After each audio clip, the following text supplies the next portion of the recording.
Okay, we're going to get started. So welcome to the kickoff on our discussion on virtual reality and immersive technology. This panel is co-sponsored by the Television Academy in partnership with Digital Hollywood, as we do every 6 months. Woo! Yeah, yeah. Specifically, the Interactive Media Peer Group of the Television Academy. I am a governor. My co-governor, Mark, is here. Stand up. Say hello to all your fans. The Television Academy is dedicated to the advancement of television in all of its many forms, including AR and immersive. And in the back, actually, Adriana and Chris are there if you're interested in joining. They have applications, so please do go see them to learn more about what we're doing. We actually have advanced from offering originally 1 Emmy in interactive to now 5. So we offer, so a lot of people aren't aware of this, but we actually now award Emmys in categories including social media, original interactive programming, virtual, what is the other one, Mark? Visual design. User experience of visual design and original interactive programming. So the Emmy window actually closes on May 5th. So you should all go to televisionacademy.com, learn more about it. Every year, somebody finds out about it at the last minute and applies, and often they win. So you should definitely look into that. It's true. All right, so we're going to kick off. So the 2 big topics. So the sort of the leading indicator for this year is obviously over-the-top services and new subscription services like Netflix and Amazon and a host of others that are sort of reinventing the television business model. But I think the big story is going to actually turn out to be a period some years from now where nobody is going to want to go back and look at a screen the way that they did before. And that really is going to be the revolution in VR, immersive tech, and augmented reality. So I think it was Laurie Anderson who once said, talking about music is like dancing about architecture. So it's actually hard. I've been at other events where people talked about VR and AR, and it was really hard for people who hadn't seen a lot of stuff to get their hands around it. So what we're going to do is actually, we're going to have this great group of companies show a little bit of their stuff. Then we'll have a conversation, and then we'll open it up for QA for a little bit. And then there's going to be another panel directly after this. I think in the interest of time, I'll just bring Robert and his panel up directly on the heels of this without a break.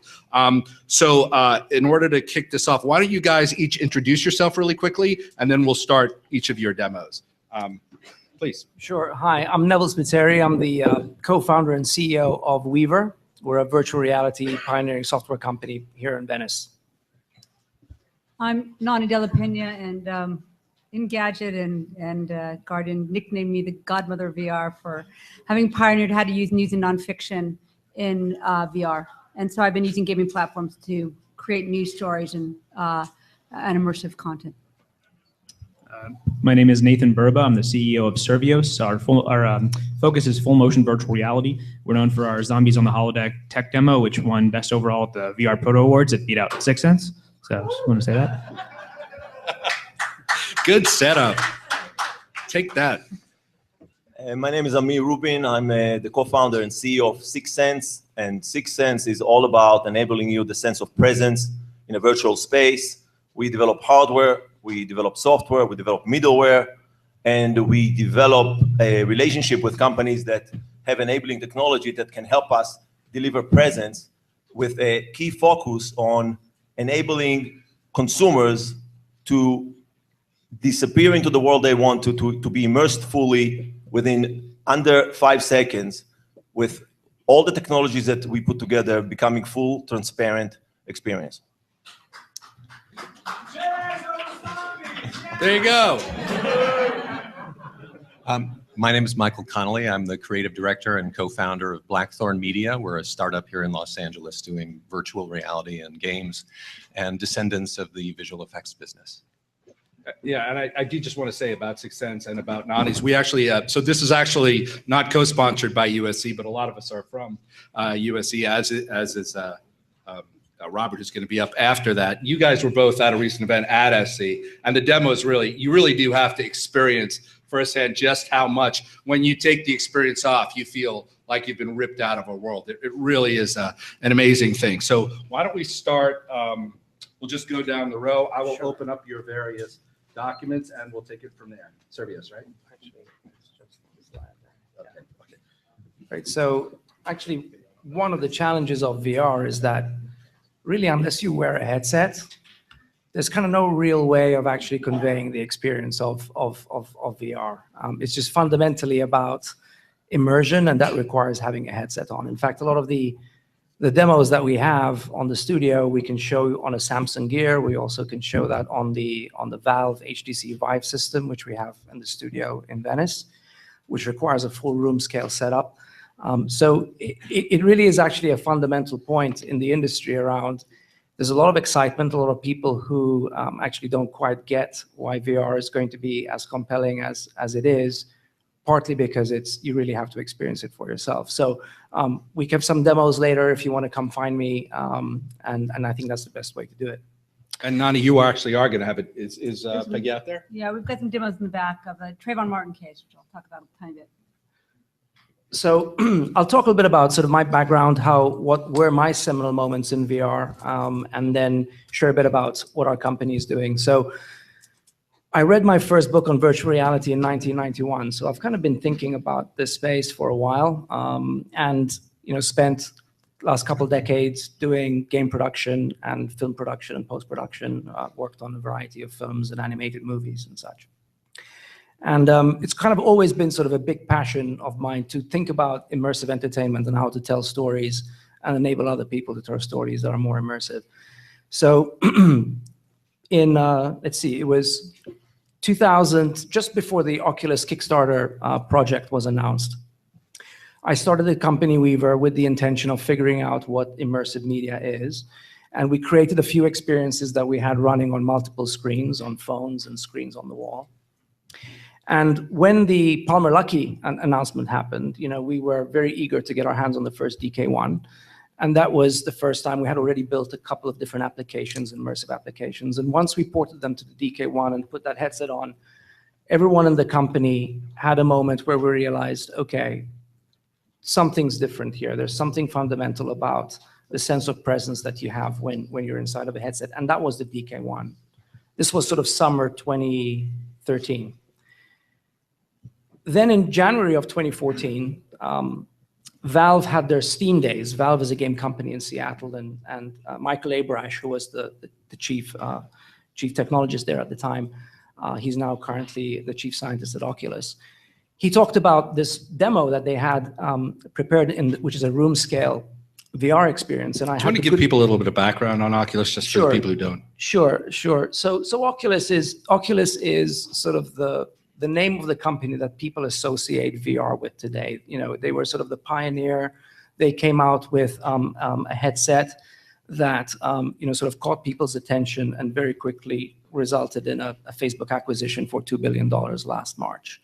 And sort of since then, kind of the VR industry's been on a bit of a rocket ship, as you might expect. There's 2 billion in the industry.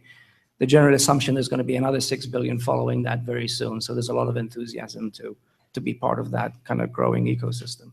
So that's Oculus. They have a virtual reality headset, and are sort of the pioneers in the space, and they've partnered with Samsung to do the Samsung Gear. In parallel with all of this, Valve, which is a games company based in Seattle, they had also been developing a lot of their own internal R&D. And they had a room scale demo, which I had the good fortune to go and see in February of last year. And that was simply a mind-blowing moment. It changed my life forever. You walk into a room, put on a headset, and for about 45 minutes, I was literally somewhere else, feeling that you're in a room that can be as big as open space, or feeling confined inside of a box. It's just a transformational experience. So came out of that convinced that something's going on in VR. A month later, I had the good fortune to get an introduction to Chung-Woo Park and the team at Samsung, and they showed me an early prototype of the Gear. And all of a sudden, here I am experiencing VR on a phone, taking a phone device, putting it inside of a headset. And that was another massively eye-opening moment, because it was very clear that we were within 12 months of a consumer experience that you're going to be able to have using a phone that's already in your pocket. That is pretty transformative. So with that, we focus our entire company on VR, and we are a native VR company. Everyone in the studio is very much focused on creating killer VR experiences and, more importantly, enabling others to do the same. So we're based in Venice and happy to talk to anybody more interested in jumping in and playing the game. Okay, great. So Nani, we'll come back to you at the end because Oh, you you have to are introduce from it. the So, okay. Servios, Yeah. should I run the reel? You guys, actually, I have a little intro if the hotel wireless holds up. Sure. I'm going to plug this guy in. Oh, we're gonna all plug in. I guess I'll plug in. Well, it's different from what I have. The connection is the same. It's a different video. Yeah. Just no, don't take out that. Yeah. What do you want? Yeah, just give me the connection. Do you want to just watch? Can we just run this video? Yeah, and go then come for back to you? Okay, good. It's the right answer. All right.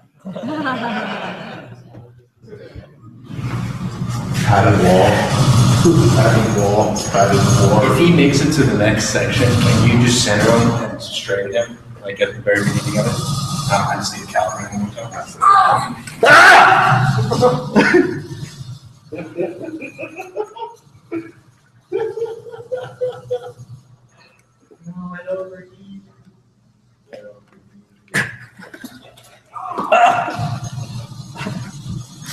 He's got the axe. Perfect. Yeah! Hack him, hack him.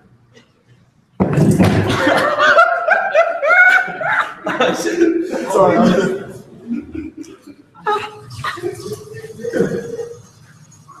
He wanted to.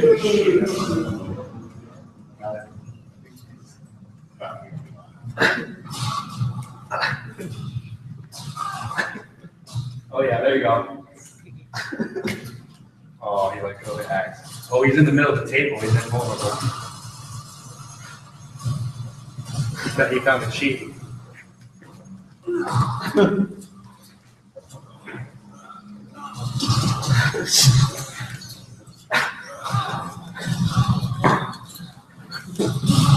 Oh, nice! he put the nade on like 6. Oh, can you straight him? All right, go on. All right, Jesus. That's awesome because for those of you who haven't done it yet, that really gives you a feeling of just how much you feel like you've entered another world. Do you want to talk about it? Yeah, so as you can see, we're in the business of making grown men giggle like little children. And that's really what it's all about, is making you feel like you're a kid again. And when you're a child, you're seeing new things for the first time. That's what it feels like to be a child. Virtual reality is that new, so it gives us the opportunity to feel like children again. And what we're doing is not socially conscious at all. It's very much, not that that's not not a good thing as well, but it's very specifically we're going after just that magical feeling. Awesome. And if we have time, we'll come back to it. Yeah. Yeah. Okay. 6 Sense. Another amazing demo. Do you want me to run it now, Amir, or do you want to talk first? Go ahead. All right. That's a very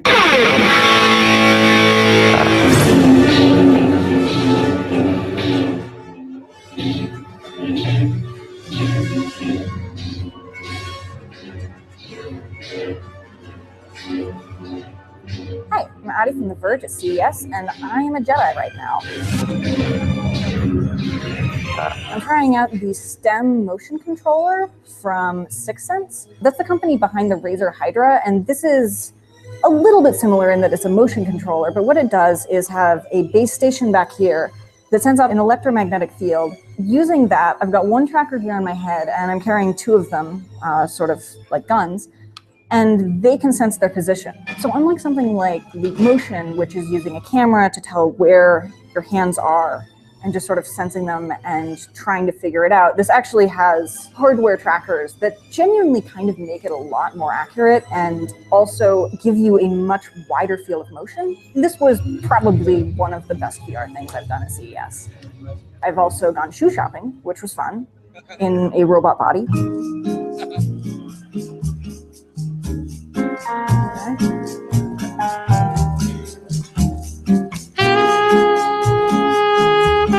This time, throw it to her feet. Let go just a little. That's just that throwing motion. There you go. So now they're on. Oh my God, I just threw shoes onto a mannequin.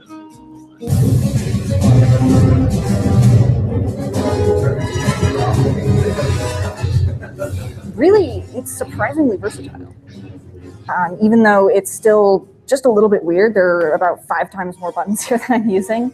But this is really, really a lot of fun.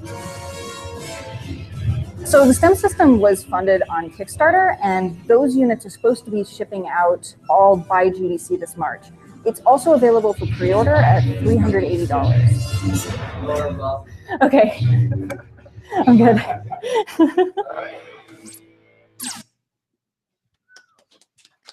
Thank you. So, thanks to reporters like Adi from The Verge and I would refer to a few more of these publications like Mashable, Chelsea from Mashable, and others from Tom's Hardware.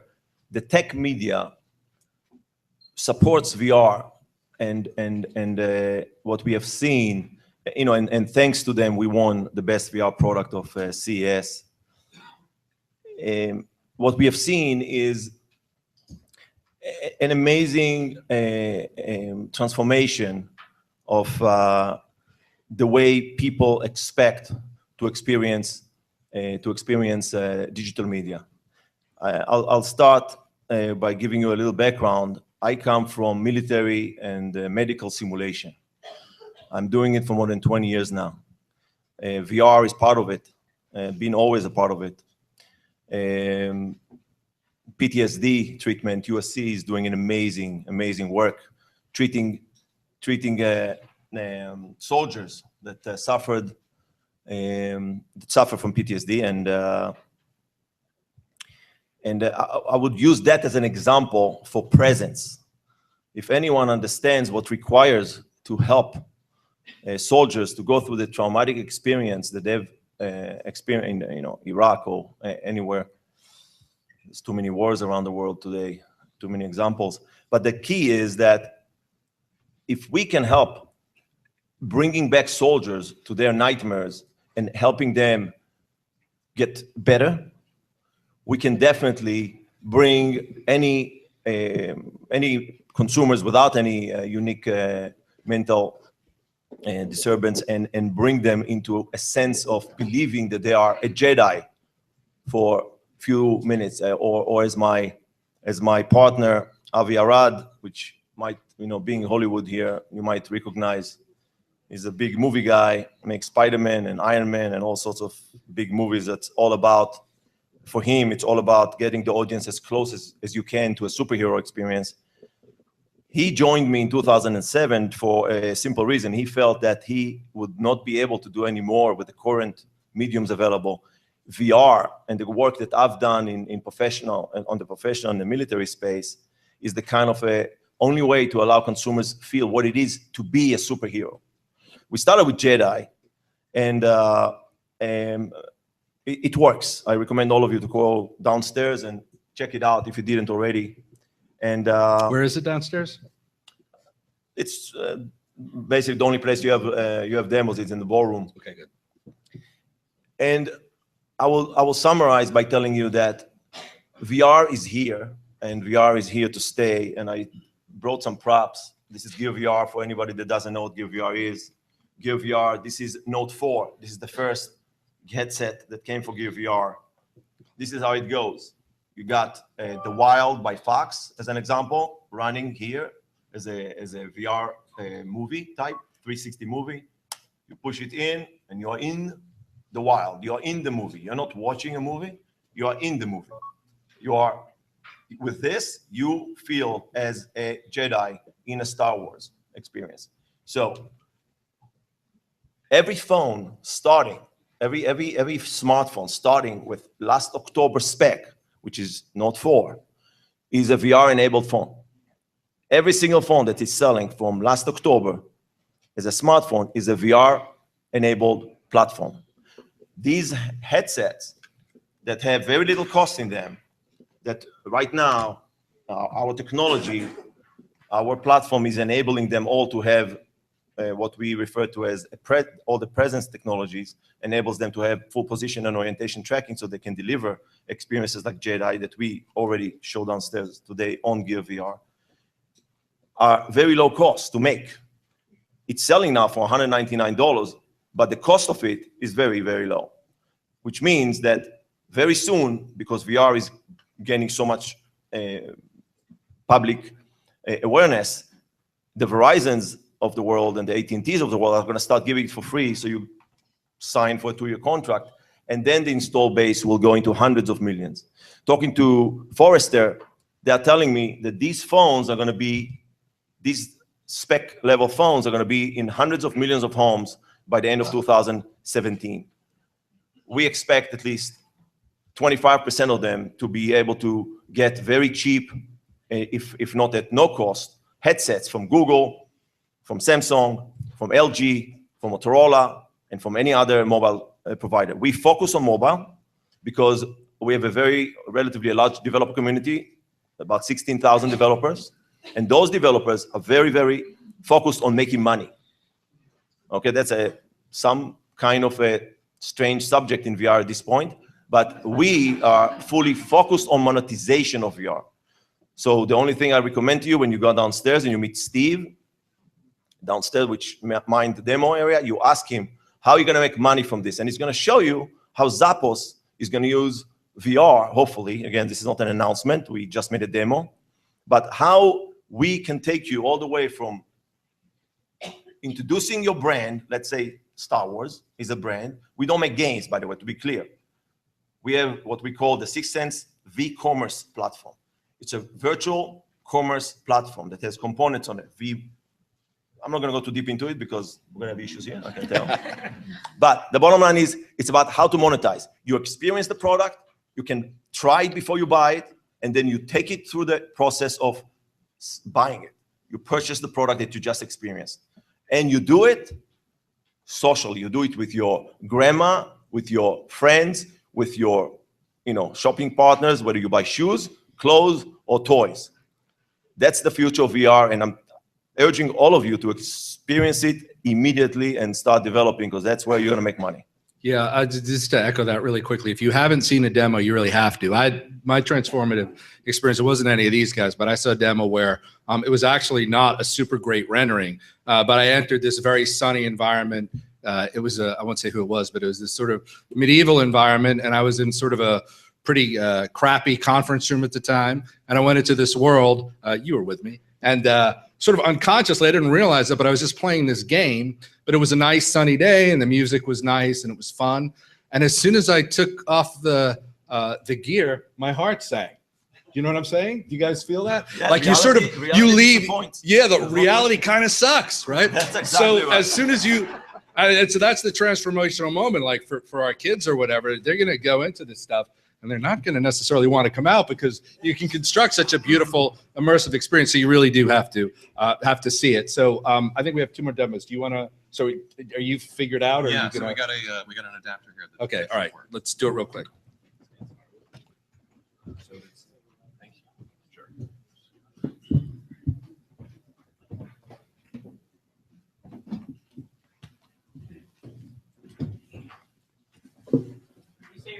My name is Michael Connolly, and the company is called Blackthorn Media. And with any luck at all, this will click on here. They're after you now. See, it's tough to stand over Do we have there. to do anything to switch this back on? I don't know. You're on your own now. All right. Well, hi. So my name is Michael Connolly, and I'm the creative director of Blackthorn Media. We are descendants of a company called Rhythm and Hues Studios. Do you want to sit down? Oh. Huh. And there we are. That's us. So a few of you guys have heard of Rhythm and Hues. So we won the Academy Award for Life of Pi. I should say they did. There's a company that's still called Rhythm and Hues that has some wonderful people in it. They still exist. Do you want to see? Sure. Yeah. Thank you. Yeah, the other one works too. So that one's standing up. Well, I need to be here. Can you hear me? Thanks for bearing with the quick It's a shuffle. rough crowd. So I feel I'm at the Comedy Central roast now. So once upon a time, there was a company called Rhythm and Hues, which I was a digital effects supervisor at for.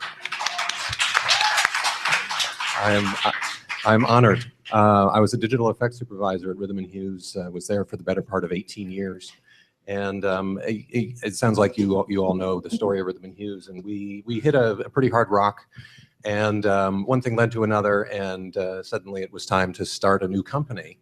And so I walked out the door on that sad day and said, well, I know what to do. Let's start a company. Let's call it Blackthorn Media, which is from a story that I wrote that is a screenplay that's now making the rounds, and an interesting title for augmented reality, so I hear. But at any rate, we started out with a few projects that we had in the works, or that I had in the works over the years. I think the one that you're all likely to be most interested in is this one called Abbott's Book, which is a Gothic fiction project. It's and from a VR standpoint, what we're doing here is here's some of the concept work for the thing, and then some of the work in progress on the virtual environment. Sorry, if the room were darker, this is a very spooky, dark story. You could think of it as a sort of really spooky version of Myst. And so what we're doing, we've got an 8-episode plan for this thing, and we're hoping to get the first episode done for the consumer release of VR, which we're kind of guessing is going to be maybe first quarter of next year for the hotshot headsets, but I speculate. At any rate, so we've got this very spooky project, which is sort of where my beating heart is these days, and actually that's an allusion to something that happens in the story here.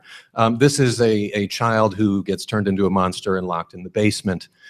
He is actually a sympathetic character, and one of the triumphs that I think we are looking for in this project is to take a character that we assume is frightening and frankly is a real monster, but to put you in his eyes, in his experience, as he is turned from this child into a monster, to see the world from his point of view, so that we can really grasp this, what is, to me, the essence of virtual reality, where it's most powerful, is in really grasping somebody else's point of view. And so this is my favorite character to be exploring that idea with. We'll leave you with some guessing about how that all might work out. But anyway, it's a rich project, and we've got high hopes for it. The other projects that we're working on, I'll just go through very quickly. Dragonflight is a mobile-based game, which also happens to work beautifully as a dragon simulator for virtual reality, with apologies to folks with a inner ear that hassles them in VR situations. This is actually, we're pleasantly surprised at how many folks are just fine on the back of this dragon. This, gosh, we could, if you're interested to see the thing, we can, let's figure it out. I don't have a demo here today, but we would certainly love to find a way to show you what we're up to. We've been operating more or less in stealth mode for about 1.5 years here. Anyway, we're finally kind of taking the wraps off some stuff. I can give you a tiny glimpse if this decides to play. Will it? Let's see. Well, we'll come back to that.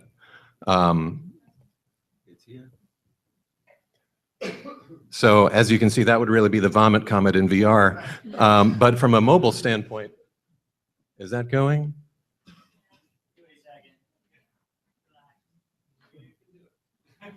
The crowd is with you now. Technology. All right. Well, we'll keep going through here, and then we can find a way. So some of the look at what we're doing here from a production standpoint, and for me, what's really exciting about VR and my own background in visual effects, I came to Rhythm and Hughes by way of the game industry, and so they tricked me into working on feature films for a long time. And it's wonderful it's really truly wonderful to be back in games with all the heft of that experience, and saying, well, how do we reconcile the kind of work we were doing on Life of Pi with the limitations of present day GPUs on PCs, or even more so the GPUs on mobile? How do we get the highest quality into the smallest number of circuits and the best user experience at 90 frames a second or 75 frames a second today? So that's obviously, from a VR standpoint, the big challenge that we're dealing with, and it's a challenge I love. It's sort of in my bones here. So just a few more looks at some of the concept work behind what we're doing, and this is our third project, that we feel that we got some nice nods on as an augmented reality project. Here's the gist. There's the real world, and then there's the way the kids see that world. So there's a few neat prospects for this project, although frankly, we're looking at this more as an animated feature film kind of thing, so I won't dwell on it. But anyway, that's Blackthorn Media. We're really just kind of taking the wraps off. We're going to try and release our first title in June on the App Store, followed by a VR presence for the Dragonflight game later in the year. And it's a really exciting time. Awesome. Thank you. Okay, so I think I've known Nani for about 7 years, and you really are kind of the, did you call yourself the god? Well, I didn't call myself that. It's kind of a funny name given by the press, but it's just because I have been around doing this stuff for about 8 years, and some people might know my work. Hunger in LA was a piece that went to the first VR piece at Sundance in 2012, and Palmer Luckey was the kid intern, lab assistant at ICT, and came along and crashed in my hotel room and made the duct tape goggles that we took out of the lab 9 months before the Kickstarter. Was that the Guantanamo Bay project? No, the Guantanamo Bay came before that project. So I've been doing this for a pretty long time, but let's see if I can just bring my laptop in here. Sorry. Palmer Luckey was the guy who sold his company to Facebook for $2 billion, the Oculus Rift starter. So. Thank you, Brian. Was that Brian? Yeah, thank you. Hello, Brian. Yeah, Palmer who? Oh, no, sorry. Okay, let's hope we just get beautiful things happening Want to here. hear audio? I do. Oof, that's some bad screwed up resolution. Just give me 1 second. Come on. What do you recommend for your display there? Try it again, my boy. And he just turned 21 years old, too. Yeah, I know. He finally can drink. So that's looking better, but when I go into presentation mode, there we go. Yay. Okay. So I hope so. We'll find out, right? I hate to be the one ending kind of on a downer. I do a lot of human rights stories, although I have also done pieces for Formula One and fun stuff as well. And generally, it's just the idea that we're like a news company that has done everything from the sports page to really important investigative pieces. So what does that really look like in VR? One of the pieces that I did recently was told the story of a guy named Anastasio Hernandez Rojas, who had been brought to the country as a young boy, never been in trouble with the law, 27 years. And on Mother's Day during the downturn, he had no papers. He stole a bottle of tequila and a steak and was busted. Deported. He tried to sneak back in. The guy who caught him roughed him up. When he complained to the supervisor, because of course you have rights, right? They took him to a dark pen, and over a dozen officers beat and tased him to death. So of course, he was resisting arrest, right? That's what the report said, and it stayed very quiet until some grainy videos surfaced, right?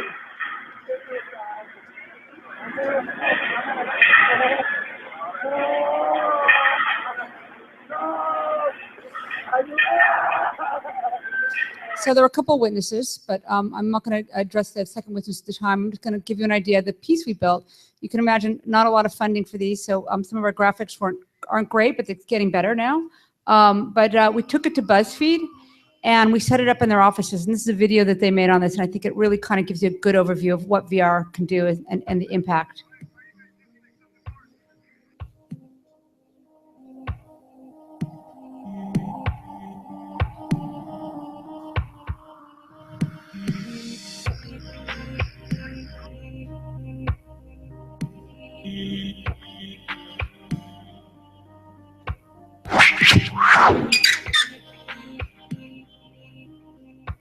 I don't even know what these are. I guess cameras. Looks like somebody's going to shock me. That guy's holding a lightsaber back there. I think virtual reality really is like the next big thing. I think it's the new video game or whatever that means.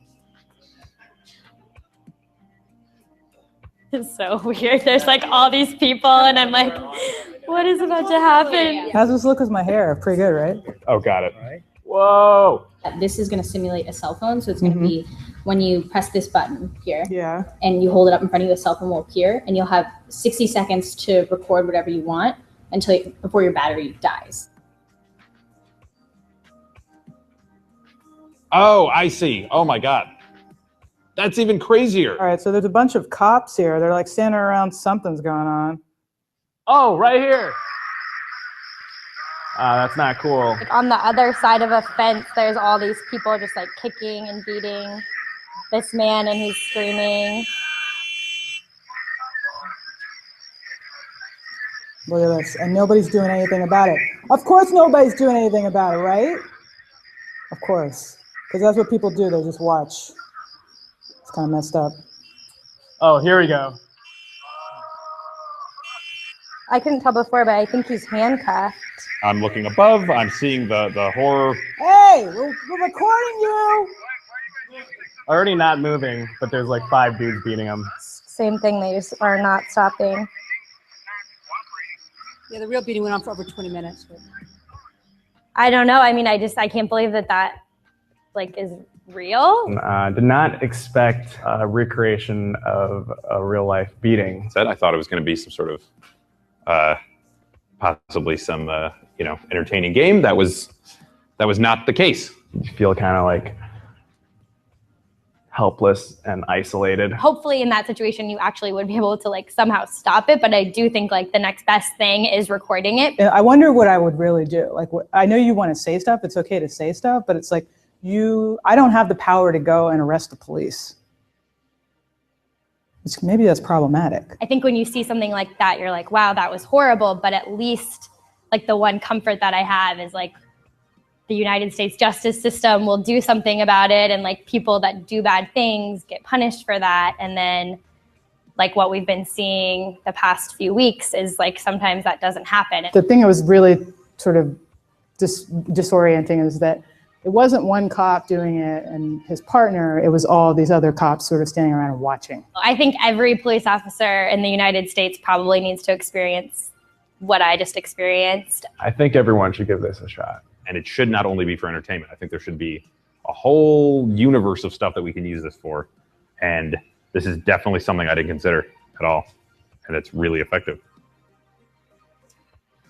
So the amazing thing, that video, in a way,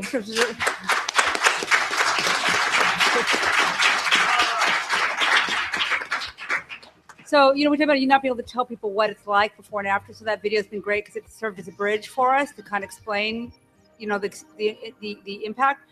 But what's amazing about this video is it's been up on YouTube. We're now at almost 625,000 views. There are pages and pages and pages of comments about race in America. So like the discussion you want to have is happening, right? It's sort of for the impact of these stories. And I think that kind of sums up sort of how the pieces are impactful. We recently just decided to see how fast we could turn around a Trayvon Martin piece, and we've got a great team, and we did using the real 911 audio and a great forensic house who actually said they would testify that the audio now cleaned up would indicate that George Zimmerman got out of the car and then cocked his gun before he gave chase. So we'd be breaking news as well as creating VR pieces. But we brought the Trayvon Martin case. It's here on Gear VR. We have it being demoed here tonight. And then I'm happy just to have questions, but I think that gives you a pretty good idea of our work. Yeah, that's all. What year did you show the Guantanamo Bay project at? I think it was AFI, right? Yeah, well, we built a virtual Guantanamo Bay prison. I was a correspondent for Newsweek, and I made a bunch of doc films. I did it on staff, wrote as a staff TV writer for Hollywood dramas for a bit, some pilots for CBS, et cetera. But I never had the itch scratched until I built the virtual Gitmo because you couldn't get access to it, right? Most citizens and press did not have access to, Guantanamo Bay. And I thought, well, maybe if I go into Second Life and I build a VR version accessible, maybe I can start reaching audiences who aren't necessarily turning to newspapers or broadcast anymore. And so that was built almost 8.5 years ago now. How many of you saw that? Did anybody else saw that? You must have seen it. Yeah, that was amazing. So Nani and her team at the time, how long ago was it? About 8.5 years ago. 8.5 years ago, built a virtual Guantanamo Bay in Second Life, and it was unbelievably compelling. You really felt like, wow, this is a mess. Yeah, I mean, you kind of know it intellectually, but I mean, I think that's the thing that's interesting about all of these products. Intellectually, you might have an idea of what what something is, but once you actually enter this and become a participant in it, was that the actual Tijuana border one? That one there? Yeah. Talk a little bit more about the context for that, for where that was and how. Yeah, that was just right here at the San Diego, San Ysidro border.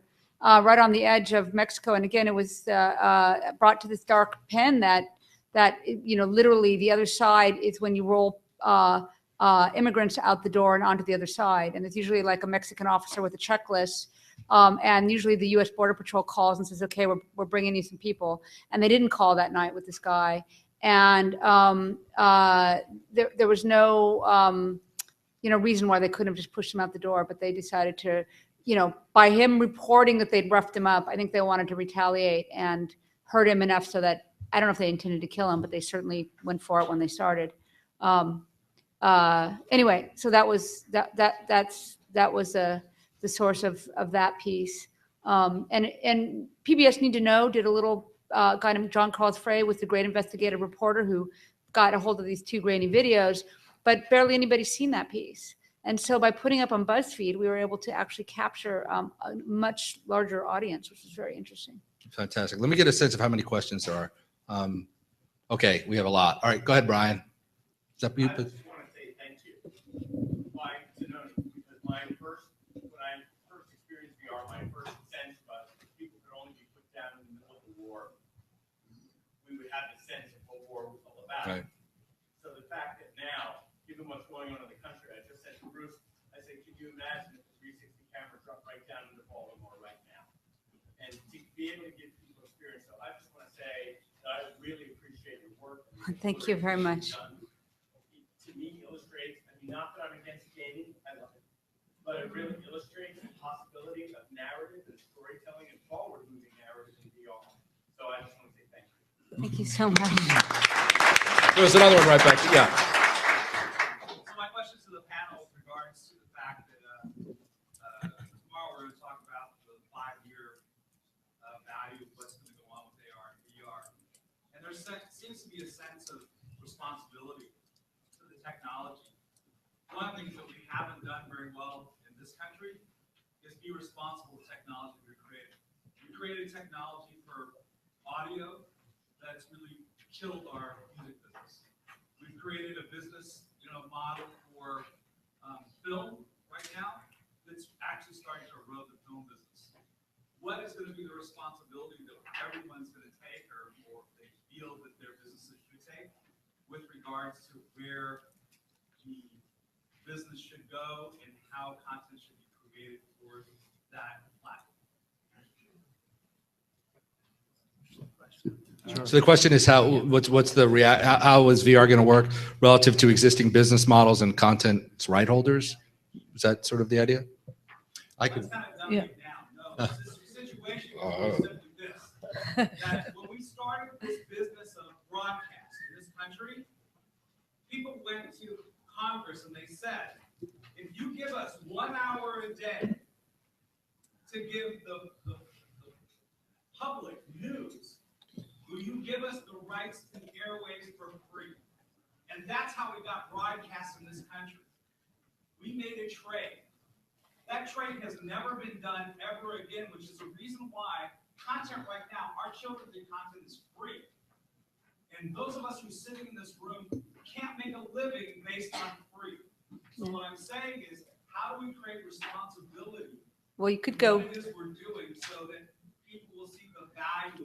You could take that same model and apply it today to the fact that we use mobile phones as our broadcast platform, right? And there's airwaves on that.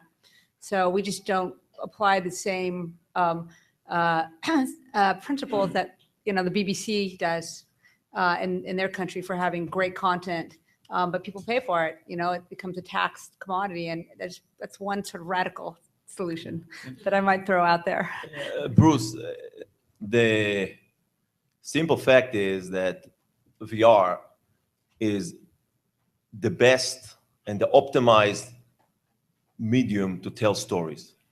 So everything that content creators have been dreaming about, and not necessarily just the movies or TV shows or news, any kind of story, including a story of a product, a story of a brand. Why would you pay more for Prada shoes versus shoes from Zara or whatever? Everybody that makes anything has a story to tell. I recommend to people to speak to new partners of us, company called Sapien Nitro, one of the largest advertising company in the world. Their whole business for the last, God knows, since they started the company, was telling stories. And I always said to the creative directors, two of them are here, and you can talk to them, Val and Chris, I recommend that. And you talk to them and they'll tell you, they've been telling stories. They've been sharing experiences that the brands had trying to tell behind all the work they've been doing as creating products. And the products are including movies that Hollywood is making and TV shows. And my point again is in VR, where you can recreate, you can tell the story in the best way because you are putting the consumer, you're putting the audience in the story and telling it however you want, and you have the full attention of the user, of the consumer, because the consumer is in it, and every pixel that is being presented to that user is under the content creator control. So again, whether you're airing a commercial or you're airing a movie or you're presenting a game, if it's CG or if it's live action, it doesn't matter. VR is going to make content creators much, much wealthier than any other medium until now. Okay, next question. Yeah, right here. Stand up. Okay. Can you stand up so you can hear it? Assuming we have the appropriate cameras in Baltimore where there's no action going on, and you use a mobile platform to broadcast, does anyone have an idea what the bandwidth requirement would be to broadcast in real time? So you want to do live streaming 360? Because there's several people who've got solutions out there for doing that right now, and it's pretty interesting stuff. Your real question is your processing power on the phone if you're going to put it onto mobile, and that's the harder place to go. But there's a wonderful French company. There's also the Live VR folks, VR Live folks. I don't know if you guys know them. Anybody knows them in the room? Anyway, they're really lovely, and they've been doing some very interesting live streaming work. We're partnering with them, and it's an auto stitching program. That's the cool part. So we're partnering on some projects, but I can tell you more about them afterwards if you're interested. Are you talking about live video or yeah, live pre-rendered? Live streaming, auto. Live, okay. Yeah, live streaming, auto stitched. It's possible. Again, you run into some bandwidth depending on what you're going to shoot and what phone you're going to deliver onto. But there's ways to deliver it to other. There is ways to do it. We're doing it. Problem. It's new, and everybody's experimenting. How do you shoot it? Because, we were actually trying to get a camera up too late. This and made me thank God with the team going up to Everest, and we didn't do it. We didn't have time. We just didn't quite have enough money sponsored to do it yet, and made me thank God. Back there, yeah. Sit.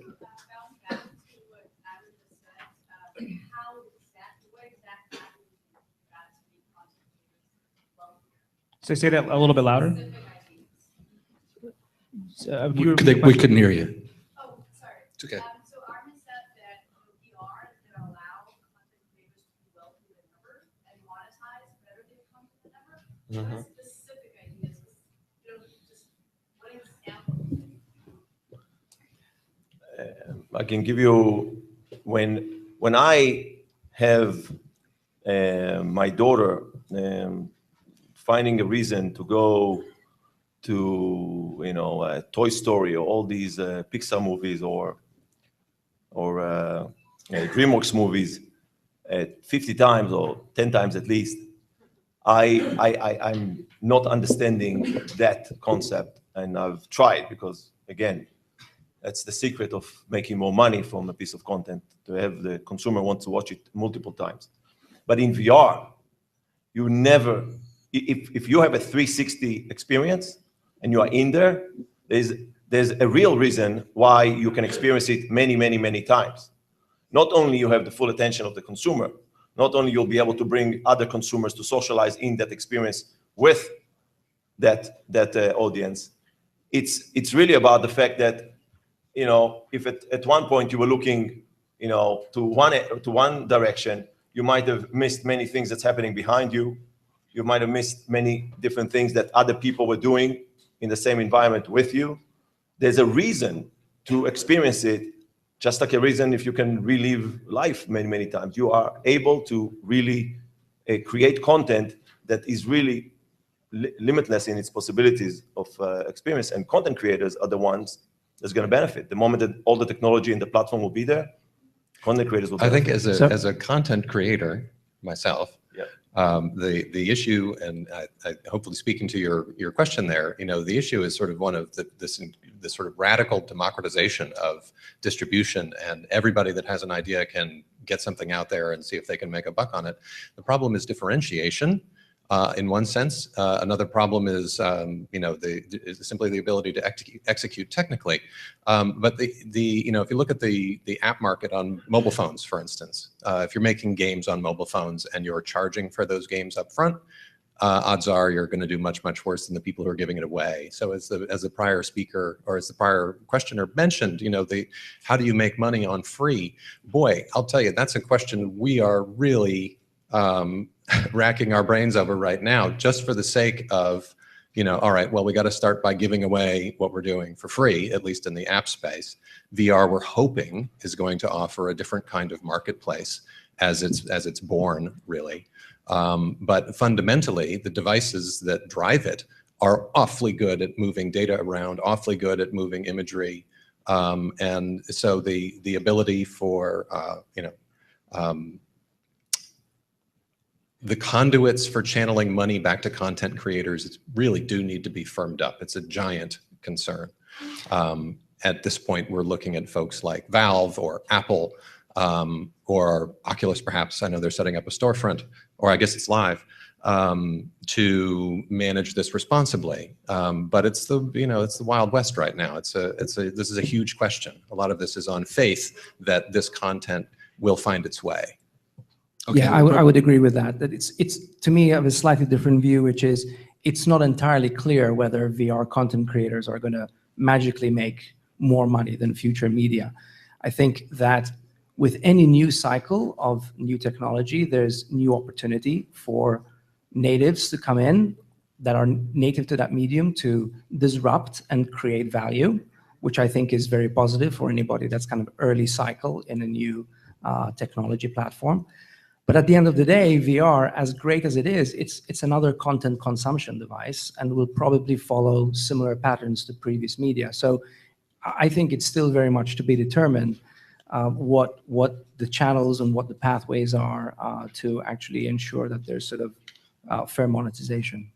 Okay, we'll have time for two quick more. Robert, are you guys ready to go? Victor, we'll just go right into Robert's after this. Yeah, right here. Senna, please. So for those of you who have either software or hardware tech, are you an open source environment for developers? Yes. I think that, so our technology platform, one of the fundamental pieces of technology you need when you're playing content is a player. It's sort of equivalent to a video player, except it's not just video, it's video with some interactivity and CG.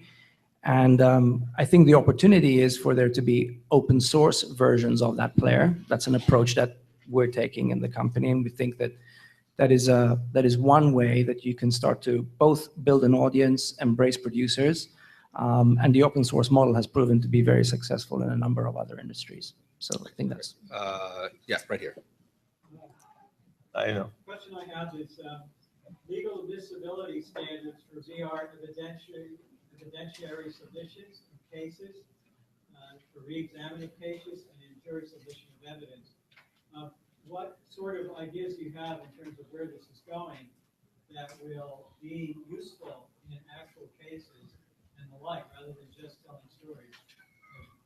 Camera acquisition data that can be gleaned in a crime can be used by you to re-simulate the actual interpretation. The way that the scanning software for 3D modeling is going so fast, you've got Project Tango, you've got a lot of people, it's going to be on your cell phone, right? So instead of people making a video of something, they're just going to scan an environment. I guarantee you within a couple of years, like 2 years max, when something event happens like the Boston Marathon bombing, people are going to be able to scan that and you're going to be right in, you're not going to go watch it on TV. You're going to want to put on your goggles and be there. And people are harder. Humans and human movement, it's a lot harder. And I think that bridge is going to happen too. So that part of the evidence will probably change. There's always going to be a different standard for court evidence because you have to have multiple people's viewpoints, et cetera. I mean, I think there's no doubt it'll be used. There's no doubt it's going to be used for propaganda, but hopefully you'll get critical thinking, if we can, as people worked in this field, can offer best practices. But I also just want to say, it's a lot of wow factor right now out there in VR and not a lot of great storytellers. So I do think there is an opportunity for good storytellers. And, however it shakes out in, how much is commission, how much is subscription, how much is advertising based, all those models will probably come into play, maybe all together. If you're a good storyteller, this is a really beautiful, opportune moment to have a really unique voice. So the good parting word. So as the godmother, whatever they called you on this, was the thing that attracted to you about, was it just the fact that it really does feel like a total transformation in the way that users experience content or the world? I summarize what you think that the major sea change around this stuff is. I mean, here's one of the biggest things that I see, having put this in thousands of head and multiple users and collected data, et cetera, is that people have this ability to have a duality of presence, right? We know that they'll jump in a movie theater, and VR takes it one step further. It's not like people go, oh my God, I'm not in this physical space anymore at all.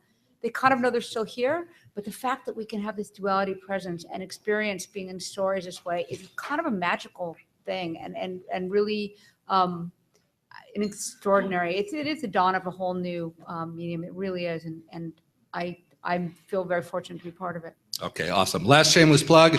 Emmys are open submission is open till May 5th, is it?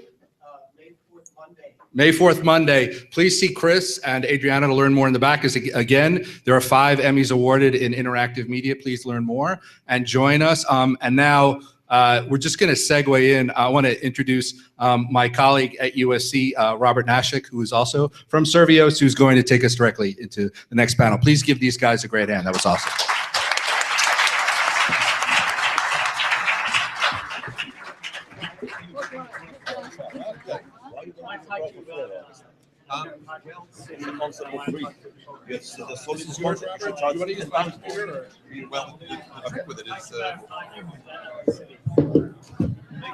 The SDK is available on our website. You can download it anywhere. It's not open source. Not open source.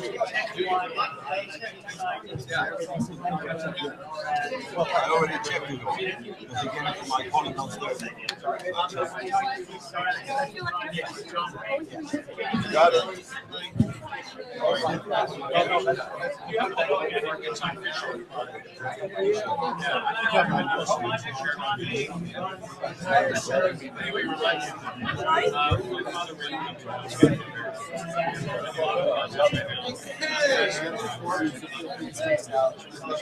Am I here, Ted's here? It's a huge opportunity, and it's content is without a doubt is going to be king in a more and there's no way. How you doing? This is why I'm free. I don't understand. Another day in VR. Why use this? It's crazy. I'll come around. Let me just come around. We have bottles of water. I could totally use one.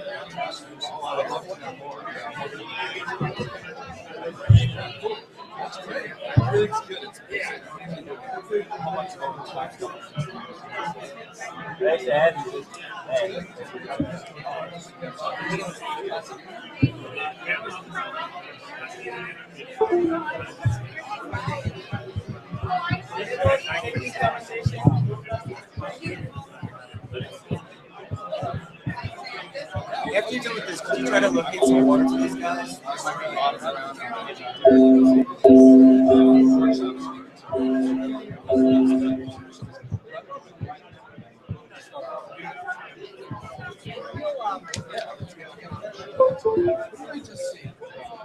Ladies and gentlemen, can you take your conversations to the back of the room?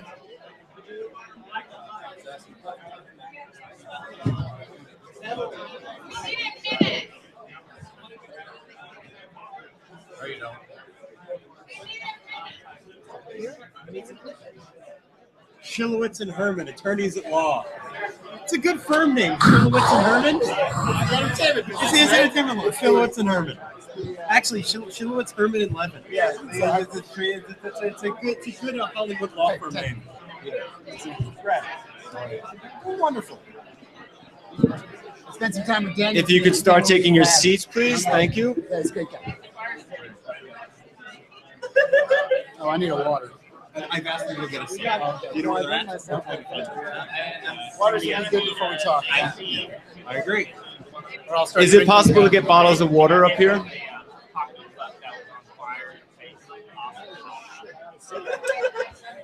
I got something. We got a couple special things in the works to show you. Water. So you know Brad Wilson. He's a great guy. He just got his Apple Watch. He's very excited. So we've been going Your Apple buddies now? Yeah, we are. Yeah. So basically, my wife has it, David Thor has it, and Brad Wilson has it. So I tap there, I can go to here.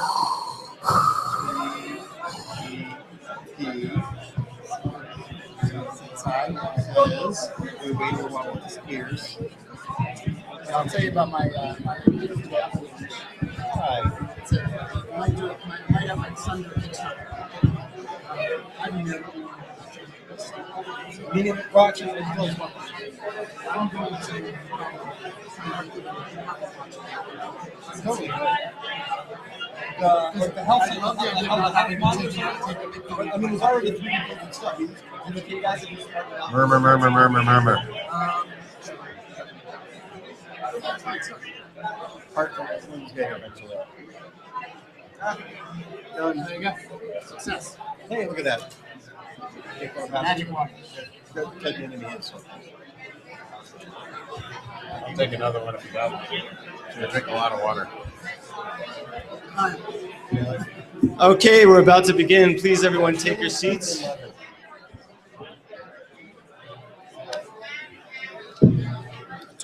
Please take your seats. Well, yeah. And then the new apps were great. But I was going to, he's Hollywood ready. Good evening, ladies and gentlemen. I was going to talk to that. By the way, the answer to Nick's question earlier. 5 minutes. 10 is really 10, but Good evening, ladies and gentlemen. Especially if you're not trying to actually No.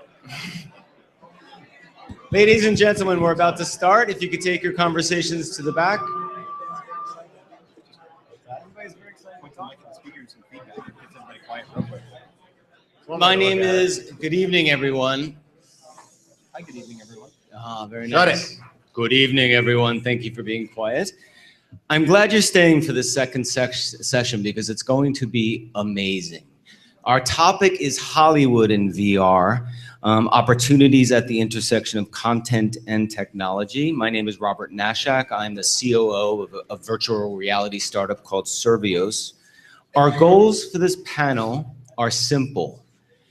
What we want to do is cut through the bull and answer the question, what's really going on in Hollywood around VR and AR? What's happening today? What's happening in the near future? And I must say, to answer this question, we've assembled what I consider a dream team panel. So without further ado, I'm going to ask each panelist just to quickly introduce themselves. And after that, we'll do a little bit more of a deep dive into their background.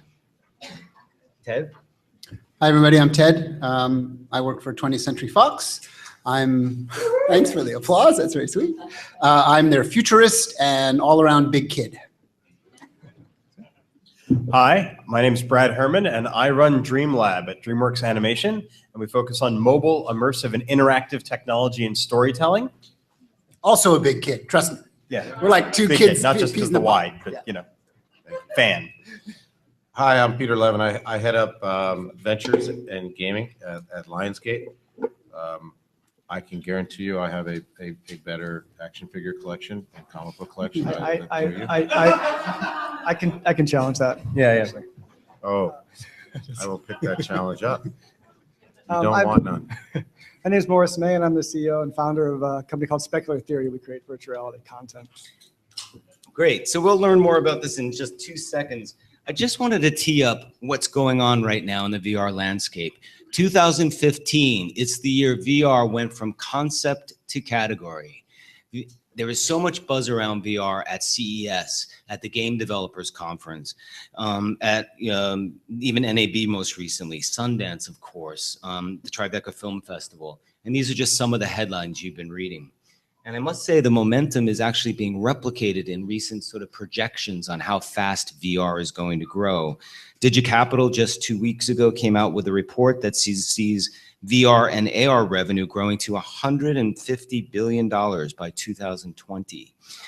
VR and film alone, they project will hit $5 billion by 2020. So we'd love to test those assumptions with our panelists today, and we do hope that they'll come to lots of disagreement. And most importantly, we want to turn it over to the audience for questions, because this is a smart audience, we can tell.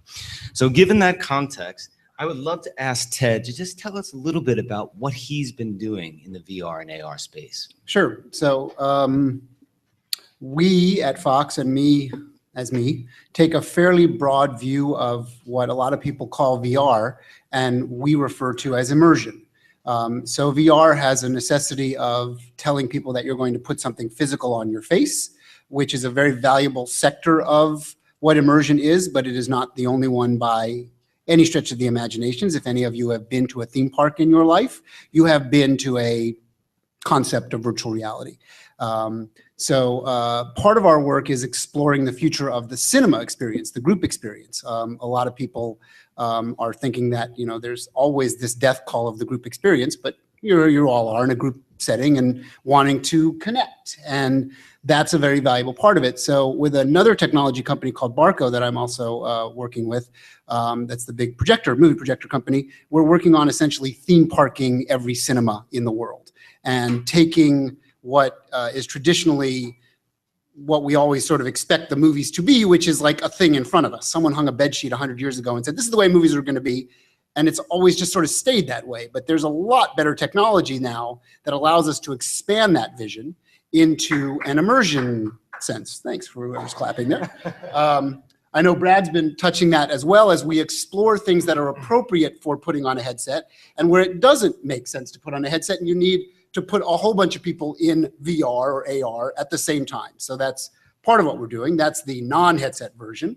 The other side of our life, if you go to the next picture there, is VR. And so we have sort of a fledgling VR division at 20th Century Fox. The place where we work out of has been nicknamed the VR Bunker, which if you read about it in the press, you'd think we built the fucking Bat Cave, because everybody's like, oh, you got to go to the VR Bunker. It's like the coolest place in the world. It's just got like 4 steps down. Brad's been there. And so, and it's just a room with a whole bunch of monitors and a crap load of VR headsets. And that's the VR Bunker. So it's a lot more sexy when you read about it. And I don't just reveal what it really is, but it's our lab and it's our place where we play. And there's these kind of musketeers of VR that we work with that are pretty high up in the food chain at Fox. And 20th Century Fox has become very enamored with what could be the future of entertainment based on some of my experimentation and lab rat work. So that's Do you want to just really quickly describe what we're watching Sure. here? So what you're seeing here is actually a grab from a 360 virtual experience that we think was the first time that we actually had major motion picture stars in a dedicated virtual reality experience. It was done by a very talented group of young men named Felix and Paul out of Canada, and they deserve a round of applause. They're terrific. And they specialize in very, very high-end, very focused 360 immersion video. So we shot a piece with Reese Witherspoon and Laura Dern specifically for VR. It became a bit of a sensation when we showed it for the first time at CES, and the story wasn't about, look how cool all those 4K televisions are. The story was, look at what 20th Century Fox is doing to explore this new medium of entertainment. And it was our first experiment. Since then, the very, very highest levels of the executives at Fox, way above my pay grade, have essentially given us a big, wide license to go explore any kind of VR experience we want for all of the Fox IP in all of its forms across all of the divisions. And that's what we're doing. So the next project we're working on is something for Ridley Scott called The Martian, which is a terrific book, by the way, if you haven't had a chance to read it. What was magical in this scene? 2 seconds. Like, it was a very special use of VR. Yeah, a lot of people have seen it, and a lot of people come out of it that have spent a lot of time in VR and said, this is the best thing I've ever seen in VR, which is a good compliment. I actually don't necessarily agree with that compliment, but I think it's a great compliment. It was very, very refined, and it was very focused on feeling like you were actually there with those characters in the moment. And that's what makes it special. There are also some interactive moments in it that are essentially hidden inside the story. So a big part of my exploration in all this is I believe that the tide, and a lot of you probably understand this as well, is very much changing in terms of passive entertainment versus interactive entertainment, and where future generations are going to go. I know you're deep into this too. Is that interactivity is going to become a main part of the focus of the future of entertainment. So we had some experiments within interactivity here that you wouldn't know are interactive unless we told you, but things happen that wouldn't happen unless you looked in certain places. That's great. Thank you very much. Let's turn to Brad now from DreamWorks. Hi, everybody.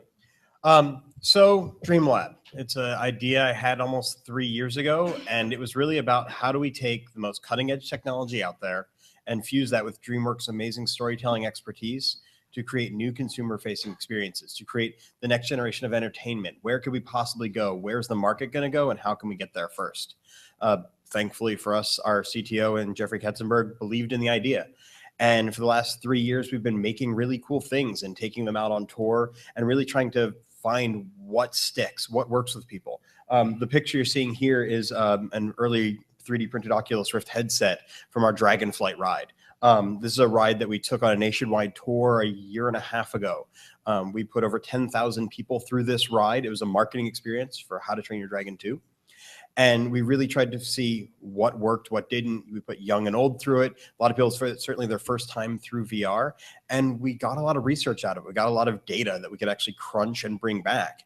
And it gave us a really wonderful experience of working with our filmmakers and exposing them to what is VR. How can this be a new medium for storytelling? So what you're seeing right now is kind of where we've transitioned to. The first piece you saw was running in a game engine. It was very interactive. You could really control everything you were doing. It was only 81 seconds long. It's, you know, we were able to move people about 3 minutes from sit down to the next person sitting down. And it was designed as like a theme park ride that went on tour.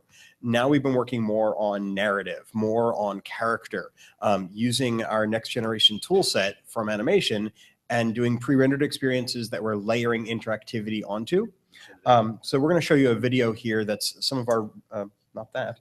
That's it. It's a good piece too. We're going to show you this. So let's see if this rolls.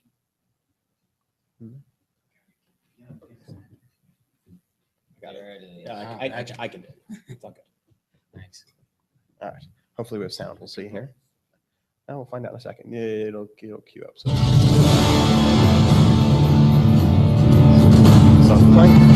just playing back from the song. So the actual video, the actual footage itself is 6K. It plays back in 60 frames per second. And it's rendered with our DreamWorks pipeline. It's into a proprietary format we have called Super Cinema that is a new immersive format. It's designed to be compressible, streamable, and come down to headsets in a really nice way, but it gives you really immersive and interactive experiences. So looks like we're running about 10 frames per second here on this laptop. I'll give them a smaller file next time. So from here for us, it's really about now working with the filmmakers, working with our sort of matrix of creativity in our lab of technicians, artists, engineers, and storytellers on figuring out what works and what doesn't, and where's the market going to be 6 months from now? Where's it going to be a year from now? And also how we can use the tools we're building to help enable others to actually create content like we do and create amazing content that represents not only the studios that these people might be from, but also content that represents the individuals we want to eventually enable some of this tool set. Aside from that, from the VR space, we actually do a whole lot in mixed reality and AR as well. We think those are tremendous growth opportunities. We've been working on mobile apps, on things we've already been putting out there now, on things that are coming later this year. as a whole, we've done 75 projects in the last 3 years, and a lot of them fail. And I think that's actually one of the best parts about this is you try something and move quickly, you test it. You really have to put it in front of 300 people. And if they like it, great, move forward. But if they don't, you can't be just attached to it. You have to kill it and move on and find the next thing that is going to work. So that's really what we try to do in the lab. Great, thanks, Brad. Okay, turning to Peter. That's all I got. Okay, no, that's fine. I was checking out my own slide. Sweet. So our focus in the area of VR and AR, there's a marketing and promotional component to it. So the slide up here, Insurgent, was put together, spearheaded by our digital marketing team, really well received. We took it out nationally, tremendous amount of buzz around it. And we will continue to explore these kinds of marketing and promotion exercises. My mandate, in particular on the ventures and game side of what we're doing, is to create commercial and monetizable experiences within VR and AR. We see this as a very unique environment for narrative, for filmmakers, for storytellers, to a very contextual audience, to be able to reach them in a way that when you look at the ability to give them an HD, 4K, 3D immersive experience that's affordable. When you talk about the numbers, the revenue numbers, that are projected by 2020, which is always a little bit laughable when you see these graphs that are in 2020, there's going to be $1 gajillion in revenue. But it is a little bit of the inversion of kind of the 3D hype from a couple of years ago, where, for the average person to spend $300, $400, $500 to be able to have that HD, 4K, 3D, fully immersive experience of whether it's a traditional media experience, within a themed environment, which we're spending a lot of time on. We're spending a lot of time on the gamification of our intellectual property in VR environments. We were part of that, the early messaging that the HTC and Valve partnership that was announced at the Mobile Congress a couple months ago. Ourselves and HBO, we're going to be exploring 2 or 3 opportunities with those folks, which, as far as we're concerned, that's some of the bleeding edge, best of breed, VR experiences out there. And by the way, you guys at Servios are doing some kick-ass stuff. So although you're the moderator, these guys are doing, yay, Servios. Yeah. Thanks, Peter. But no joke. So I think for us and myself in particular, not representing the marketing and promotion side of our house, which I think are as good as it gets. But on that always happens in kind of the nascent platforms and environments. Big media tends to say, okay, well, we're going to throw a lot of promotion and marketing at that, and use that as the petri dish, and we are doing exactly that. But at the same time, our younger creators, in particular, our writers and producers and directors, they're the ones that are coming to us and saying, whether it's the IP that you guys are currently producing and developing, or whether it's in your catalog, because if you think about properties like Saw, which just scares the shit out of me, the idea of having like a saw, right? I would never put that headset on. There's no effing way. It's not going to happen. You laugh, but it's not. So, It could happen. really? Thanks. But the idea of that and others within our catalog, lots of creators are coming at us saying we want to play with that, and our response is let's play. But at the same time, let's play, and then let's make a business out of that, because what we don't want to be, again, I referenced earlier, I do think VR is a bit of the inversion of 3D, which was a tremendous amount of hype in terms of the consumer experience in their home and through a personal device. A lot of hype and underwhelming and under-indexing on the consumer experience. And I think VR is just the opposite, which is the products are just incredible. I mean, not all of them are there yet, but there's a handful that are just mind-blowing. And then it's about the roadmap to marketability, time to market, How do you reach critical mass and make a real business out of it? So we spent a lot of cycles on that side of it. Excellent. Thanks very much, Peter. Let's turn now to Morris and tell us about specular theory. Absolutely. So we create VR. That's all we do is create virtual reality. We have kind of like a sandbox kind of scenario, like Fox, where we invite people in to do things. We also make tools to do VR. That's a big topic lately. I'll expand on that briefly. Some of the obvious things, tools, like the cameras and the playback and the recording are obvious editing and things, but also tools to help you kind of share your virtual reality in different kind of platforms, tools to make sure that you're engaged in different ways. Actually, you could just back up one slide too. Actually, the way that we work with people is on many different levels. We have about 8 projects in-house right now. Some are partnerships where we have people we partner with them who have IP and we create virtual reality experiences with their IP in a partnership arrangement. Some of it's in-house productions. We have our own team that creates in-house. Now I'll talk mostly about that and how it relates to Hollywood. And then we also just do work for hire. And a lot of stuff we do is just advertising kind of thing. So across the board, the gamut of VR kind of experiences. And we do that by a company that's completely VR driven. So we're not in any way in any one gamut of either storytellers or technicians or gamers, but we kind of from the ground up, a company to create VR. But what I really want to talk about here, if we guys go to the next couple slides, I'll talk about our Sundance projects just really briefly because I know people are interested in. This is kind of an iconic moment. You can imagine what it's like to be at Sundance and to show your film to Robert Redford and to get the responses of the film community and hear what they had to say and have them talk about it was just an unbelievable experience. And it testifies to what all we've been talking about is this really is an absolute game-changing technology for storytelling. I mean, Robert Redford took that off and told me, this is unbelievable. Every person that came through and saw our experience wants to work in the medium, wants to create virtual reality experiences. So it's an incredibly great opportunity and exciting time for people. This is our in-house project called Perspectives. This is a series of short films, and they all deal with hot topic issues. Basically, you're one person's perspective. You see an event happen, and then you see that same event happen from another person's perspective. So it works really well as letting you be a character in a film and emotionally involved with other characters and act. So that's kind of the premise of that project. And just to testify what we've all been saying, this is a completely new medium that has an enormous amount of potential. We had every major news source come through. I won't read you these quotes, but telling us that this was the most incredible emotional experience they'd ever seen from a screen and whatnot. So to be one of the most talked about pieces at Sundance was just a testimony to what's. This is another one of our in-house projects called Paired. So this is interesting. 2 interesting different performers are paired together in virtual reality, and you see that a virtual reality performance take place with 2 contrary type of performers. This is some of our press that we got. I wanted to show this. I'm really excited to show this. This is actually happening right now.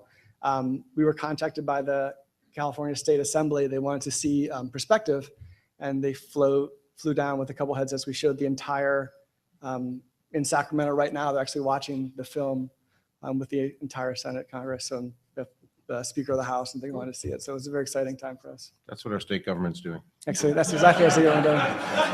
If you want to follow anything about VR, we're very active on Twitter, and we're very active in the community. So if you want to learn about VR, just follow us on Twitter, and we're very active in that kind of thing.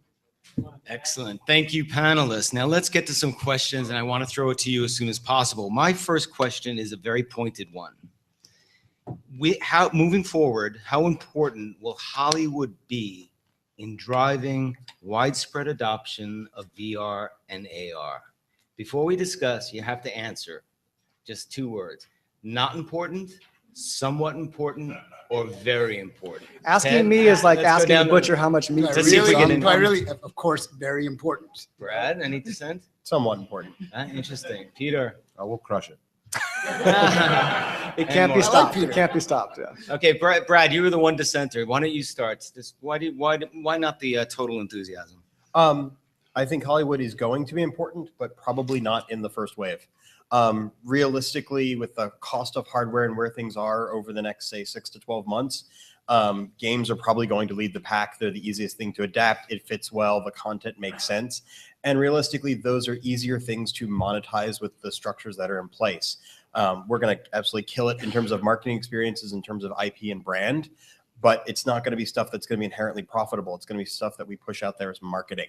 I think if you look a year, 2 years, 5 years down the road, that's when you can start looking at the hope that this actually replaces the declining DVD business, like where home video and home entertainment have really been changing, and what we all kind of remember from like the VHS and the early DVD days to now this has an incredible value add and actually is something that consumers are willing to pay that kind of money for again. So I think we'll get there, but I think it's going to take a little while. And what I'm doing on my side is my level-headed best to accelerate that curve that Brad is talking about to its fastest possible end, so that we're putting together the concepts and ideas of where the power of gaming is and interactive, and the power of really, really good, refined Hollywood storytelling, and bouncing them together as hard as we can to see what comes out of it. And I think it's coming faster than anybody anticipated. I think we're going to see pretty good success fast. You know, I think eventually we will see the equivalent of the House of Cards of VR. A piece of content, an episodic series, something that's compelling enough to force people to fork out money for a headset and a subscription, or just a subscription if they have the headset already, you know, if it's just their cell phone. And that's going to be the thing that's really going to be the watershed moment, is when you have that piece of content that is enough to make somebody say, okay, I'm going to start paying for the service. And yeah, there's lots of other great stuff I get for it, but everyone's talking about this one thing and I have to see that now. Is that content going to come out of a Hollywood studio is my next question. Baywatch VR. Baywatch VR. Not bad. Any thoughts on the when you talk about, yeah, I mean, yeah, quite possibly, right? So it harkens back to 2-3 years ago, right? Transmedia was all the rage, and I hate that term of art because it was like transmediocre is how we call it now. That's right. So you're the producer, writer that, you know, didn't necessarily matriculate up to the, you know, mainstream consumption, and so you were doing it in these, you know, in between areas, and that was fine until the market matured. So you talk about House of Cards. When House of Cards came out, if you reflect back on the media attention, House of Cards was ridiculed for being $2-3 million over budget per episode, and yet not only did it prevail in, you know, the zeitgeist of popular culture, but within I think 3 or 4 quarters, the enterprise value of Netflix was up 1.1 or 1.2 billion dollars in enterprise value.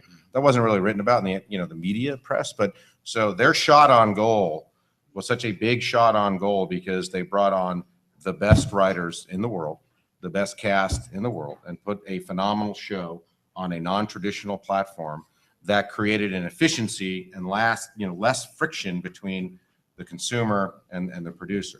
So VR is a bit of that on steroids potentially. So yeah, there's going to be some, you know, cutesy, oh, that's an interesting experience, and I'm willing to pay, you know, XYZ for it. But eventually, even on the game side, you know, you're going, for the first time in the history of the games industry, you've got intellectual property producers and creators interacting with developers and publishers on the game side, and they're absolutely killing it together. And that's because of the engagement metrics, right? When you look at the top 25 titles on any of the marketplaces, whether it's Google Play, whether it's iTunes, and, you know, globally, you know, if you look at China and their 64 marketplaces, the coupling of IP, you know, to lesser known developers and publishers on the game side, they represent somewhere between 25 and 40% of the top ranking titles in the top 20. It's never happened before. And, you know, I think, again, VR will be that on steroids. Any other thoughts? So here's my question on this. VR may not be ready for Hollywood, but let's assume it is. Is Hollywood ready for VR? And I'd like you to talk about, all of you are carving out great niches, and you're working with IP holders, Morris, but this is a team of 3 people and Morris who have really figured out a way to embed themselves meaningfully in innovation within a studio system. My question to you is, I feel that like Hollywood has an org chart problem to fix before this takes off. Could you speak to that? Well, I can tell you where we live. It'll be interesting to see where Peter lives on his, and I know a little bit where Brad lives. Brad and I are good buddies. We spent a lot of time. We're both archers, actually, interestingly enough.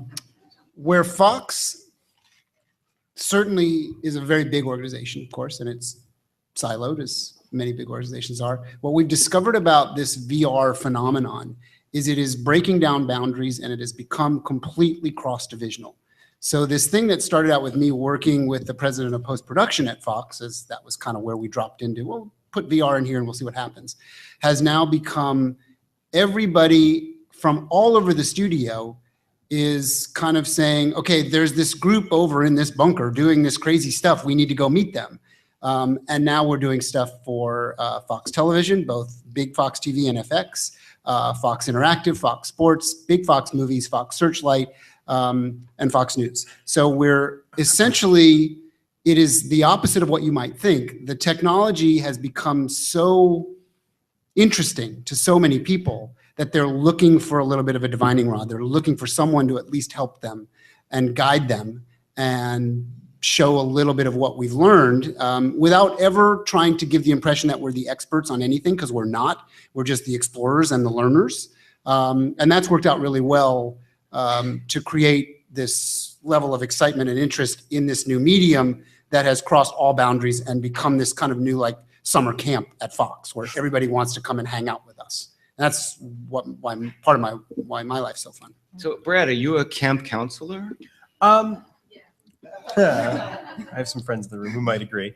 I would say this: it's not hard to sell people on VR. Like on the concept of, is it good? Is it amazing? You just put their head in it. I mean, realistically, if you've got a good experience, especially if it's around an IP that you happen to already own, you make something and you show them, you're like, okay, I get it. Okay, how do we turn this into a business? Where is all this coming? Where are the platforms? How do you enable? All those questions, naturally come. But when it comes to the creative individuals, when it comes to even the accounting department, I mean, we honestly we made early demos and then went across the entire section of the company and got people from every department to try this stuff to get everybody on board. And we went to Jeffrey and tried it, and then took them to Oculus and try their stuff. And it's like, this is important, and we get it.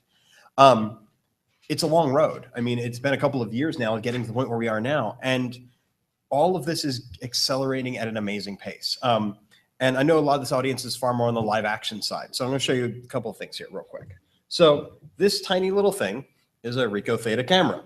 When you talk about as Hollywood ready and can shoot stuff, you've got at the two extremes, you've got Ted's red cameras and these big rigs that are amazing, that can do stuff like the Wild, that are like absolutely the highest end experiences, and they're beautiful. All the way down to this tiny little camera on this tripod that you can pick up for $300 at Amazon, and you press the one button on the side and it takes 360 photos and videos. That's it.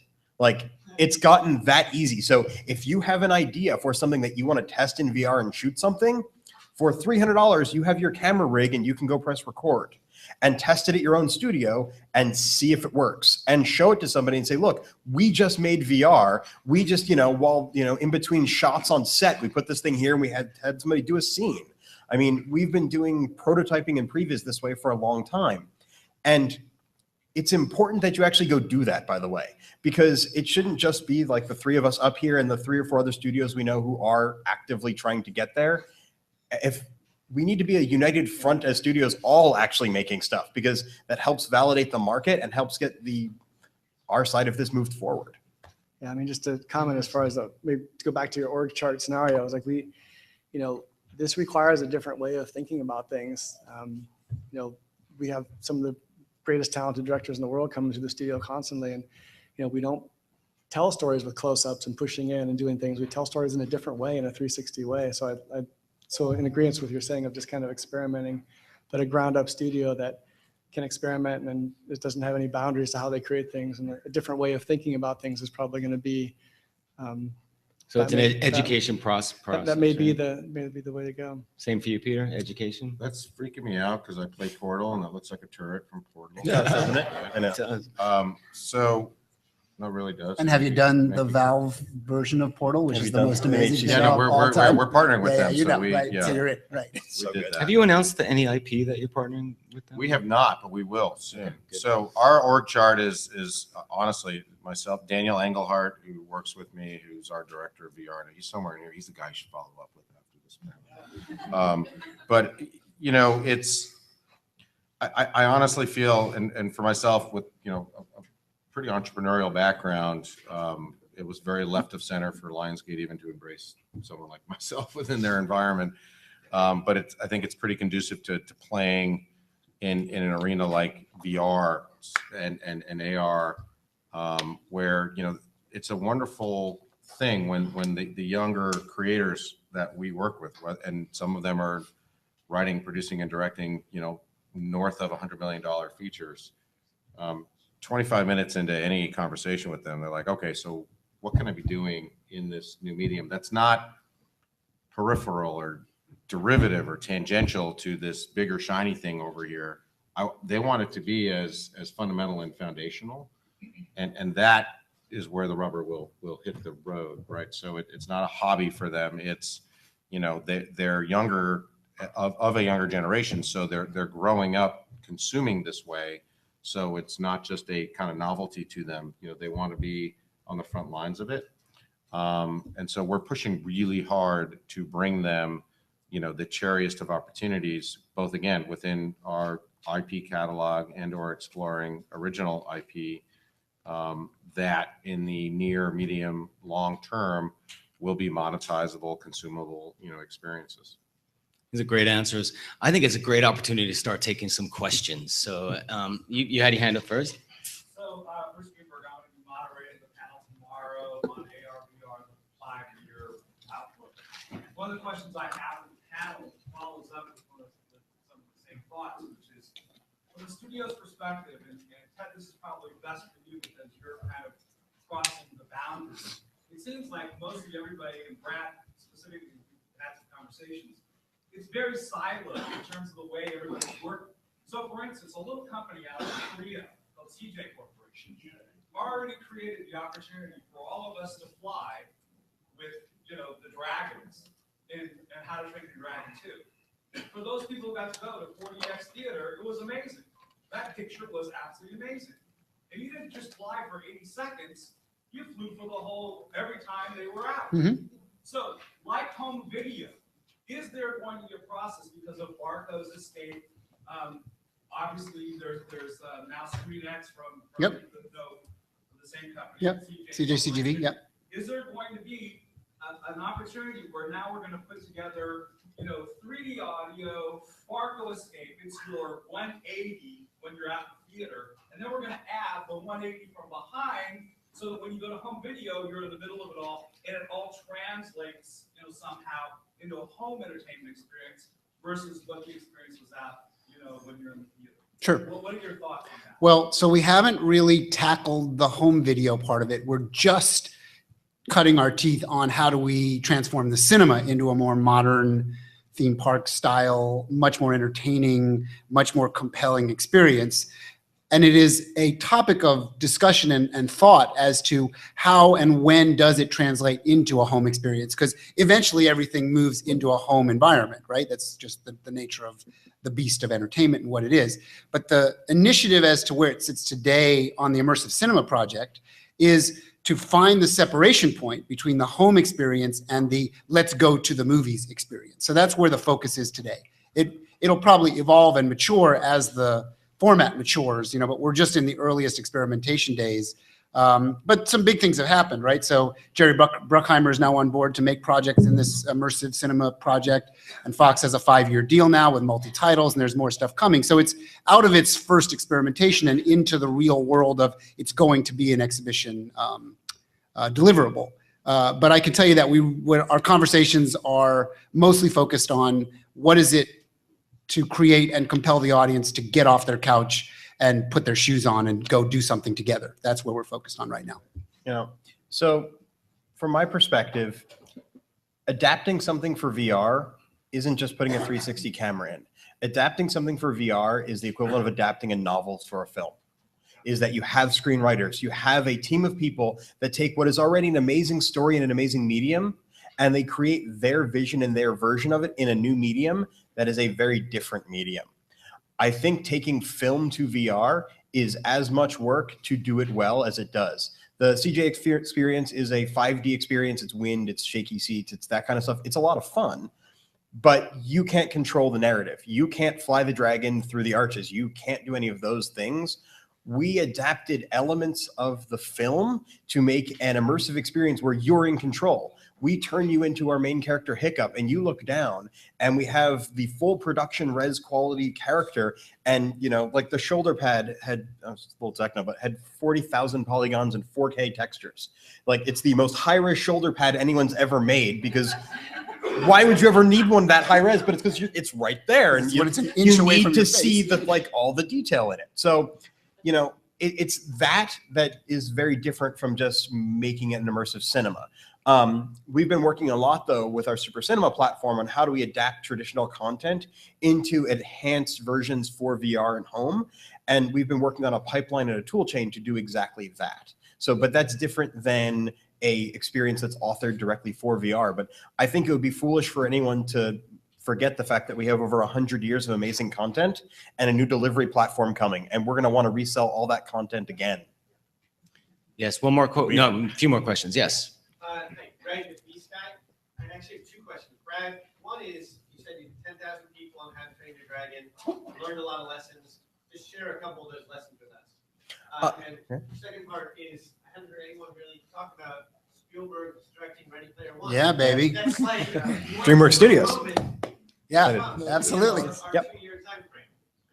And how will that affect all of this? So people are way harder on hardware than I ever expected. There's a reason so much stuff at Disneyland is made out of concrete and cast iron. It really is. So we had, you know, 100-pound people breaking half an inch of ABS plastic clean in half because they were flying the dragon and they were diving hard towards the water, and they went to pull up and they're pulling up so hard they actually snapped the hardware clean in half. And we have video of them holding the broken joystick up in the air going like this, trying to figure out why the dragon's not flying anymore, just wires hanging from it.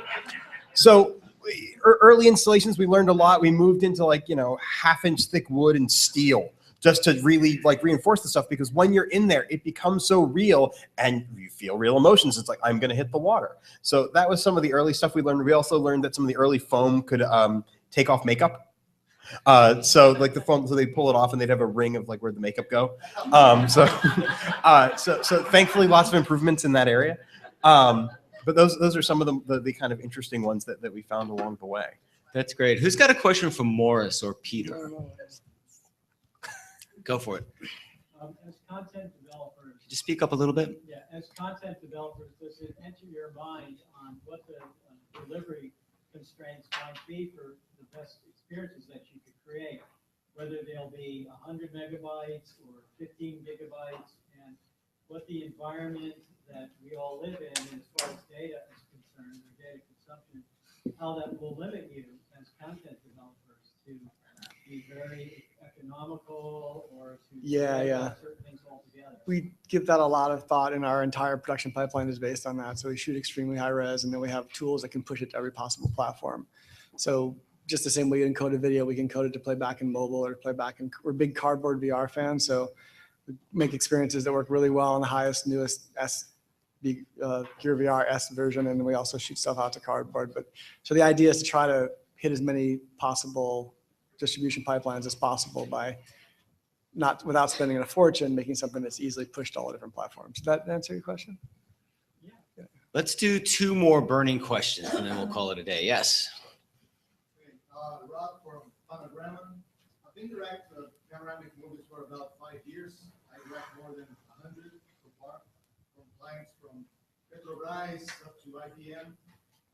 But what we have today, let's face it, it's just hacked cameras. That's what we do, right? We hack Red Camera Go. We hack GoPro cameras. Not seen yet. Rico is doing a pretty good job at Rico Data. It's good, but it's not there yet, right? So I would like to hear more about you. Perhaps maybe you came from Red Camera, right? So is there any movement? I know about Lytro they're doing, but is there any movement like a big player thinking about virtual reality cameras? Yes, there's a huge push towards virtual reality cameras. And on the immersive cinema side, that is now becoming very real because Red has an 8K sensor now that's coming out very soon. Arri has what they call their 65 millimeter ultra high res sensor. So we can actually fill that much image with a single camera. You don't have to use 3 cameras. It's also great that you can strap 3 GoPros on someone's head and they're each 4K and you can capture 4K motion. And we've done that with base jumping and we've done it with skiing and it's phenomenal. And you're at a theme park in your local multiplex. So that's real, that's happening. That's not my futurist role, that's my yesterday role. That's happening right now. In terms of where the future is going, there is a huge effort from multiple companies of different levels that are experimenting with the right camera for VR, because the right camera for VR is not 25 GoPros linked together. It is not. It's what we deal with today. But there's absolutely movement in that direction. And I'm involved in quite a lot of that, touching a lot of that. I think if we move away from the thought of it as just being a camera, for one, it's going to be a combination of 3D scanning and depth and all kinds of things that really eventually bring us to what ultimately becomes the VR capture system. But it's worth noting that, so there was some news that broke about 3 hours ago, which is GoPro actually acquired a company called Color. Color's been around for 10 years. They make the highest end stitching software you can generally get for doing stitching in VR. So if there's any doubt that GoPro is incredibly aware of 360 video and its potential and where it's going, that's gone now. That writing's been on the wall for a while, but now it's very real. Okay, one more burning, brilliant question. The pressure is on. Let's go for it. Thank you, gentlemen. Great panel as always. We're talking about a technology for consumers, but fundamentally, most of these consumers are not going to get their hands on this technology for 2 years, 3 years. I would beg to differ. No. But we have a heavy hint here. We have a presentation here tomorrow talking about the out-of-home entertainment. And to be honest, gentlemen, most of the lessons that have been learned in the short term come from promotional applications of this technology. Out-of-home entertainment is where it's going to be seen by the majority of the people out here. Where do you feel you're going to be putting your money in the short term compared to the long term? Good question. I think you do all of them at once. I think it's the only way to pick the right one, right? Like, I just gave out 400 cardboards on Friday. I'm a big fan of them. They're really fun. But it's true. We've done location entertainment, we've done mobile, we've done stuff on the Gear VR and with the DreamWorks VR platform. I think none of them are wrong, and I think all of them are right. So I think you just have to be prepared to try to do something on everything, because it's also the way to have the most fun. Listen, it's such a privilege having all of you up here. I know you're very busy, and that I promised this audience a dream team panel, and didn't they deliver? Round of applause. Have a good night, everyone.